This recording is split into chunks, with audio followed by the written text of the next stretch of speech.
Well, Ruben, you've been in government before, and you know how governments are run. You know that going to see the Pope is just a matter of your lobby. How well you can lobby, how many friends you have out there in the Vatican that can lobby for you. So it is not as if it's a major achievement to visit the Pope on his inauguration. It can be arranged in advance by lobbies, probably with the correct inducements. So Bola Tinubu going to visit the Pope is a non-issue. In fact, it reinforces my earlier belief that the Muslim ticket is an insult to Christianity. Had they a Christian as a vice president, it's only expected that he will be the one to represent the government. But now in Nigeria, we have a so-called Muslim visiting the Pope, leading a delegation of Catholics, eminent Catholics, to the Vatican. So it proves the fact that the Muslim ticket is an unfair arrangement. Having said that, about people defecting to the APC. In politics, there are two classes of people. Those who go into politics to get something out of it, and those who get into politics to put something into it. Yes, again, I must say, it's not every Nigerian that can withstand hunger, and not every Nigerian can survive a poverty condition. So most of these politicians that are defecting to APC are probably driven by the desire to safeguard their stomachs and to safeguard their luxurious lifestyles that have acquired while in government using the people's money. So it's to them, it's okay, they can go that way, that's what they choose to do. Now, as to defection, I saw a study last week that showed that 21 governors could not deliver their states to their preferred presidential candidates, which means that the governors have little influence on the voter at the polling unit. Yes, within the party political system, they have some influences. They can rig the party primaries in favor of their candidates. So a senator, for example, who is out of favor with his governor is endangered in that sense. His governor might not give him the return ticket. He can just order everybody not to vote for him. But no governor can influence the voter. Take, for example, Delta State. The vice presidential candidate for PDP was the governor, serving governor on seat. But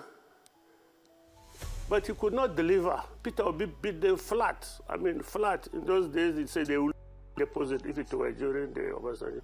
What is it? There are states. In Borno State, the it's very well known that the vice president could not deliver Borno State to the APC until they did some magic on the results and so that he's not embarrassed. But we know, the voter knows he has been disgraced woefully. So defection is not, it's just a function of the character of the person. It's a function of the character. Somebody without character will easily abandon you when his interest is threatened, rather than when the interests of the masses are threatened. So that is my position. We are not bothered about defections. It will continue to happen, but I mean, 2027 we'll go to the ballot boxes and we'll see the results. We are confident that it's immaterial. But what do you say to the critics who say that you are arrogant, you are a religious bigot, and that you should remain silent? What do you say to them? Because I've seen many comments like that. Abati, I'm a trained pastor. I went to a seminary 4 years. I came out with a degree in it. I augmented my religious background with a master's degree in theology. So if you call me a Christian religious bigot, I'm very happy. It's a compliment. It means that my lifestyle, my speeches convey the impression that I'm a Christian. So I don't see calling me a religious bigot as an insult. Again, I will I will not countenance anybody denigrating my religion in any way, in any shape or form, be it in politics or in other aspects of life. If you come out and say a Christian from the North cannot, or the Christianity in the North cannot produce a vice president, it's an insult, and it's to my religion and to my person.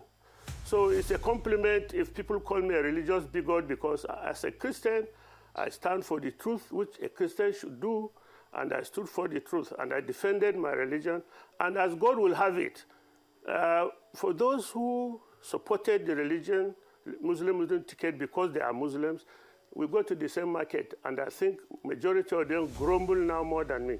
Majority of them go to bed without food yesterday, this morning, tomorrow without food, don't know where they are going to get their next meal. So if that is what their religion preaches, you vote people who push into poverty, let them have their way. I won't have it. Well, first of all, regarding Atiku, I'm not his spokesman. But my stand with Atiku is that, we are from the same state, and he's an elder statesman in my state in particular. He was a former vice president, an eminent politician. And so, to that extent, I have great respect for him as a politician, as an elder from my state. As to his political ambition, he's entitled to it, like every Nigerian that is entitled to it. It is not for me to decide on which platform Atiku will contest, or if he will contest at all. It's for him and his inner circle to decide.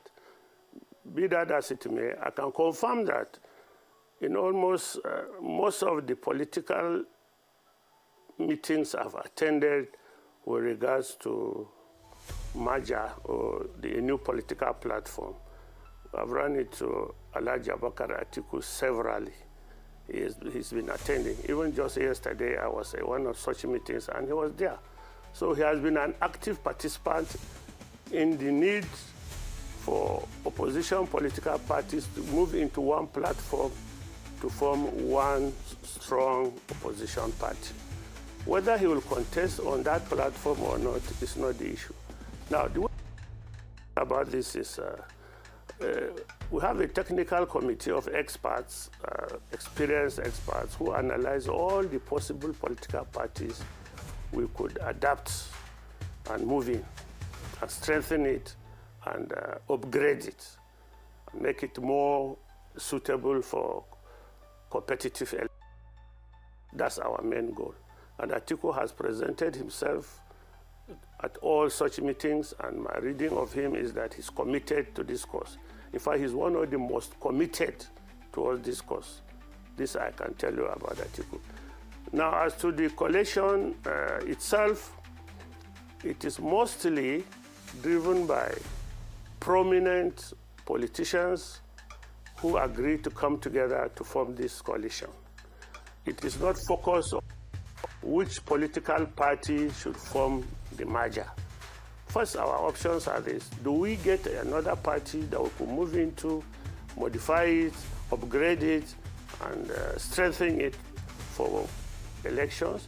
Or do we register a new political party? We have technical committees of experts looking into both of these. And I am sure, as we speak, we are getting to the end of the process, and I think we'll soon announce a party that will move into, or maybe we'll register a new party. We are getting to the end of that. Nigerians are anxious about this.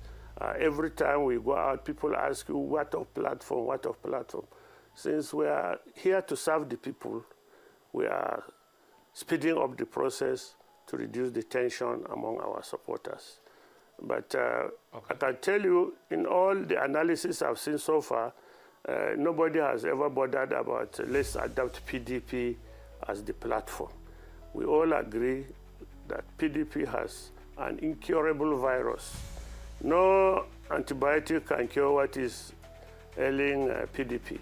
And we don't want to go into a house that we cannot modify, that is not willing to change. So PDP is not in that list.